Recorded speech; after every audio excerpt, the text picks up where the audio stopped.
Hi friends, ಎಲ್ಲರಿಗೂ one step to success smart ಕ್ಲಾಸಸ್ಗೆ ಸ್ವಾಗತ.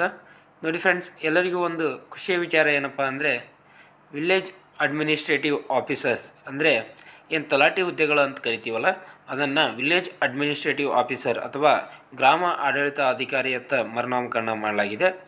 ಅವು 1000 ಹುದ್ದೆಗಳಿಗೆ ಏನು ಮಾಡಲಾಗಿದೆ ಅಂದರೆ ನೇಮಕಾತಿ ಅಧಿಸೂಚನೆಯನ್ನು KE ಹೊರಡಿಸಿದೆ.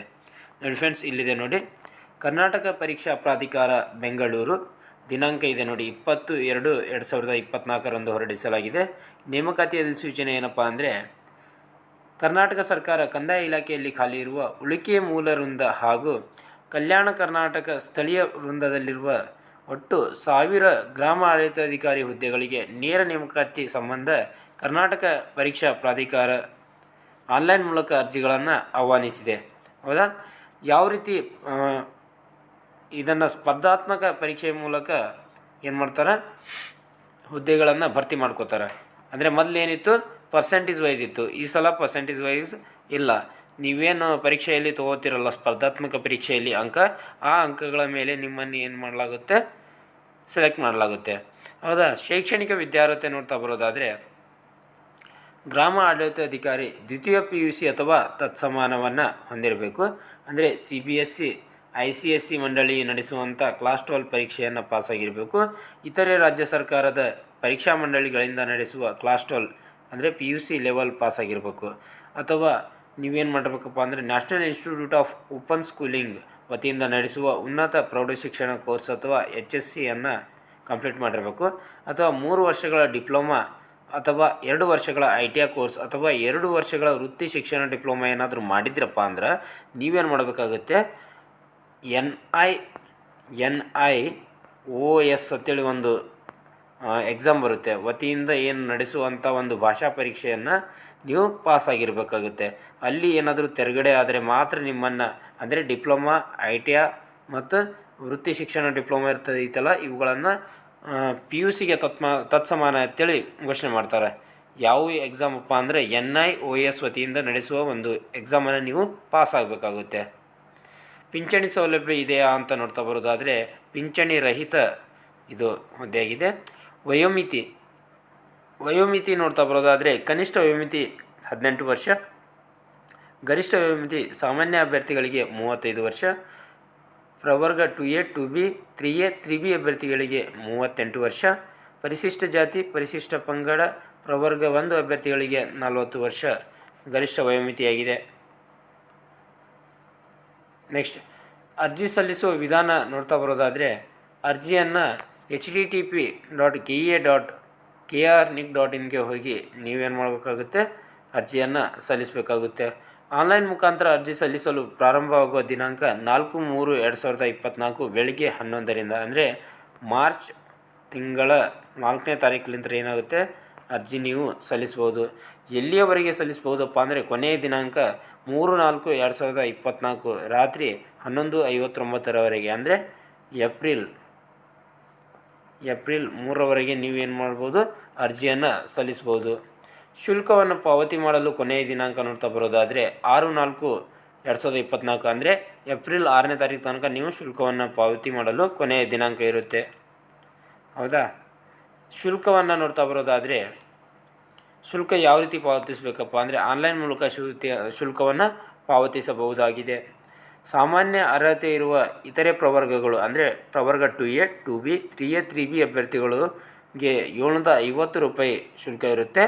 ಪರಿಶಿಷ್ಟ ಜಾತಿ ಪಂಗಡ ಪ್ರವರ್ಗ 1 ಮಾಜಿ ಸೈನಿಕ ಮತ್ತು ವಿಕಲಚೇತನ ಅಭ್ಯರ್ಥಿಗಳಿಗೆ ₹500 ಏನಿರುತ್ತೆ, ಅರ್ಜಿ ಶುಲ್ಕ ಇರುತ್ತೆ. ಸ್ಪರ್ಧಾತ್ಮಕ ಪರೀಕ್ಷಾ ವಿಧಾನ ಯಾವ ರೀತಿ ಇರುತ್ತಪ್ಪ ಅಂದರೆ ಮೇಲ್ಕಂಡ ಹುದ್ದೆಗಳಿಗೆ ಸ್ಪರ್ಧಾತ್ಮಕ ಪರೀಕ್ಷೆಯನ್ನು ಆಫ್ಲೈನ್ OMR ಮಾದರಿ ಅಂದರೆ ಆಫ್ಲೈನ್ ಮೂಲಕ ಎಕ್ಸಾಮನ್ನು ನಡೆಸಲಾಗುತ್ತದೆ. ಸ್ಪರ್ಧಾತ್ಮಕ ಪರೀಕ್ಷೆಗಳನ್ನು ರಾಜ್ಯದ ಎಲ್ಲ ಜಿಲ್ಲಾ ಕೇಂದ್ರಗಳಲ್ಲಿ ನಡೆಸಲಾಗುವುದು. ನೋಡಿ ಫ್ರೆಂಡ್ಸ್, ಎಲ್ಲವನ್ನು ಕೂಡ ಜಿಲ್ಲಾ ಕೇಂದ್ರಗಳಲ್ಲಿ ನಿಮ್ಮ ಜಿಲ್ಲೆಗಳಲ್ಲಿ ನಿಮ್ಮ ಪರೀಕ್ಷಾ ಕೇಂದ್ರಗಳನ್ನು ನೀಡಲಾಗುತ್ತದಂತೆ. ಆಡಳಿತಾತ್ಮಕ ಉದ್ದೇಶದಿಂದ ಜಿಲ್ಲಾ ಪರೀಕ್ಷಾ ಕೇಂದ್ರಗಳು ಬದಲಾವಣೆಯ ಷರತ್ತಿಗೆ ಒಳಪಟ್ಟಿರುತ್ತದೆ. ಅಭ್ಯರ್ಥಿಗಳಿಗೆ ಪರೀಕ್ಷೆಯ ಪ್ರವೇಶ ಪತ್ರಗಳನ್ನು ಪ್ರಾಧಿಕಾರ ವೆಬ್ಸೈಟ್ನಿಂದ ಡೌನ್ಲೋಡ್ ಮಾಡಿಕೊಳ್ಳಲು ಪ್ರಕಟಣೆಯ ಮೂಲಕ ತಿಳಿಸಲಾಗುವುದು ಹಾಗೂ ಈ ಬಗ್ಗೆ ಮಾಹಿತಿಯನ್ನು ಪ್ರಾಧಿಕಾರದ ವೆಬ್ಸೈಟ್ನಲ್ಲಿಯೂ ಪ್ರಕಟಿಸಲಾಗುವುದು. ನೋಡಿ ಫ್ರೆಂಡ್ಸ್, ಏನಾದರೂ ಹಾಲ್ ಟಿಕೆಟ್ ಬಗ್ಗೆ ಮಾಹಿತಿ ಇತ್ತಪ್ಪ ಅಂದ್ರೆ ಪ್ರಾಧಿಕಾರದ ವೆಬ್ಸೈಟ್ನಲ್ಲಿ ಪ್ರಕಟಿಸಲಾಗುವುದು ಅಂತ ನೀಡಲಾಗಿದೆ. ಮತ್ತು ಇಲ್ಲಿ ಕಡ್ಡಾಯ ಕನ್ನಡ ಭಾಷಾ ಪರೀಕ್ಷೆಯ ಬಗ್ಗೆ ನೀಡಲಾಗಿದೆ. ಕಡ್ಡಾಯ ಕನ್ನಡ ಭಾಷಾ ಪರೀಕ್ಷೆಯು ಬಹು ಆಯ್ಕೆ ಮಾದರಿಯ ಪತ್ರಿಕೆಯಾಗಿದ್ದು ಗರಿಷ್ಠ 150 ಅಂಕಗಳನ್ನು ಒಳಗೊಂಡಿರುತ್ತದೆ ಮತ್ತು ಅಭ್ಯರ್ಥಿಗಳು ಇದರಲ್ಲಿ ಅರ್ಹತೆ ಗಳಿಸಲು ಕನಿಷ್ಠ 50 ಅಂಕಗಳನ್ನು ಗಳಿಸತಕ್ಕದ್ದು. ಹೌದಾ ನೋಡಿ ಫ್ರೆಂಡ್ಸ್, ಕಡ್ಡಾಯ ಕನ್ನಡ ಭಾಷಾ ಪರೀಕ್ಷೆಗೆ 150 ಅಂಕಗಳನ್ನು ಒಳಗೊಂಡಿರ್ತೈತಿ. ಅದು ಬಹು ಆಯ್ಕೆಯನ್ನು ಒಳಗೊಂಡಿರ್ತೈತೆ ಅಂತೇಳಿ ನೀಡಲಾಗಿದೆ. ಇಲ್ಲಿ ಬಹು ಆಯ್ಕೆ ಅಂದರೆ 4 ಆಪ್ಷನ್ ಕೊಟ್ಟಿರ್ತಾರೆ ಅಂತೇಳಿ ಅವ್ರು ಕೊಡಲಾಗಿದೆ. ಇಲ್ಲಿ ಅದರಲ್ಲಿ ಕನಿಷ್ಠ 50 ಅಂಕಗಳನ್ನು ತೆಗೆದುಕೊಳ್ಬೇಕಾಗುತ್ತೆ. ಹೌದಾ, ಕಡ್ಡಾಯ ಕನ್ನಡ ಭಾಷಾ ಪರೀಕ್ಷೆಯಲ್ಲಿ ಪಡೆದ ಅಂಕಗಳನ್ನು ಹುದ್ದೆಗಳ ಆಯ್ಕೆಗೆ ಪರಿಗಣಿಸುವುದಿಲ್ಲ ಅಂತೇಳಿ ನೀಡಲಾಗಿದೆ. ಜಸ್ಟ್ ಕ್ವಾಲಿಫೈಯಿಂಗ್ ಪೇಪರ್ ಇದು ಕಡ್ಡಾಯ ಕನ್ನಡ ಎಂಬುದು. ಹೌದಾ, ನೆಕ್ಸ್ಟ್ ಗ್ರಾಮ ಆಡಳಿತ ಅಧಿಕಾರಿಗೆ ಏನೇನಿರುತ್ತೆ ಪೇಪರ್ ಅಂತ ನೋಡ್ತಾ ಬರೋದಾದರೆ ಪೇಪರ್ 1 ಮತ್ತು ಪೇಪರ್ 2 ಅಂತೇಳಿ 2 ಪೇಪರ್ ಇರುತ್ತೆ. As it is group C ಹುದ್ದೆಗಳಿಗೆ ಹೆಂಗೆ ಇರ್ತಾವಲ್ಲ, ಗ್ರೂಪ್ ಸಿ ಹುದ್ದೆಗಳಿಗೆ ಇರುವಂಥ ಸಿಲೆಬಸ್ ಇದಕ್ಕೆ ಇಡಲಾಗಿದೆ. ಹೌದಾ, ಏನೇನಿದೆ ಅಂತ ನೋಡ್ತಾ ಬರೋದಾದರೆ ಪ್ರಚಲಿತ ಘಟನೆಗಳಿಗೆ ಸಂಬಂಧಿಸಿದ ಸಾಮಾನ್ಯ ಜ್ಞಾನದ ವಿಷಯಗಳು, ದೈನಂದಿನ ಗ್ರಹಿಕೆಯ ವಿಷಯಗಳು, ಭಾರತ ಸಂವಿಧಾನದ ಸ್ಥೂಲ ನೋಟದ ವಿಷಯಗಳು, ವಿಶೇಷವಾಗಿ ಕರ್ನಾಟಕಕ್ಕೆ ಸಂಬಂಧಿಸಿದ ಭಾರತದ ಇತಿಹಾಸ, ಕರ್ನಾಟಕಕ್ಕೆ ಸಂಬಂಧಿಸಿದ ಭಾರತದ ಭೂಗೋಳ ವಿಷಯ, ರಾಜ್ಯ ಮತ್ತು ಪ್ರಾದೇಶಿಕ ಆಡಳಿತ ಕುರಿತ ವಿಷಯಗಳು, ಗ್ರಾಮೀಣಾಭಿವೃದ್ಧಿ ಪಂಚಾಯತ್ ರಾಜ್ ಸಂಸ್ಥೆಗಳು ಮತ್ತು ಗ್ರಾಮೀಣ ಸಹಕಾರ ಸಂಸ್ಥೆಗಳಿಗೆ ಸಂಬಂಧಿಸಿದ ಉಪಕ್ರಮಗಳು ಒಳಗೊಂಡಂತೆ ಕರ್ನಾಟಕ ಆರ್ಥಿಕ ಅಭಿವೃದ್ಧಿ ಕುರಿತ ವಿಷಯಗಳು, ಕರ್ನಾಟಕ ಪರಿಸರ ಸಂಬಂಧಿ ಸಮಸ್ಯೆಗಳು ಮತ್ತು ಅಭಿವೃದ್ಧಿ ಕುರಿತ ವಿಷಯಗಳನ್ನು ಇದು ಒಳಗೊಂಡಿರುತ್ತೆ. ಯಾವುದು ಪತ್ರಿಕೆ ಒಂದರಲ್ಲಿ 100 ಅಂಕ. ಇದಕ್ಕೆ 2 ಗಂಟೆ ಕಾಲಾವಕಾಶ ಇರುತ್ತೆ. ಪತ್ರಿಕೆ 2 ಸಾಮಾನ್ಯ ಕನ್ನಡ, ಸಾಮಾನ್ಯ ಇಂಗ್ಲೀಷ್ ಮತ್ತು ಕಂಪ್ಯೂಟರ್ ಜ್ಞಾನವನ್ನು ಒಳಗೊಂಡಿರುತ್ತೆ. ಸಾಮಾನ್ಯ ಕನ್ನಡ ಎಷ್ಟಿರುತ್ತೆ ಅಂದರೆ 35 ಅಂಕ. ಅದೇ ರೀತಿಯಾಗಿ ಸಾಮಾನ್ಯ ಇಂಗ್ಲೀಷ್ 35 ಅಂಕ, ಕಂಪ್ಯೂಟರ್ 30 ಅಂಕ, ಟೋಟಲ್ 100 ಅಂಕ.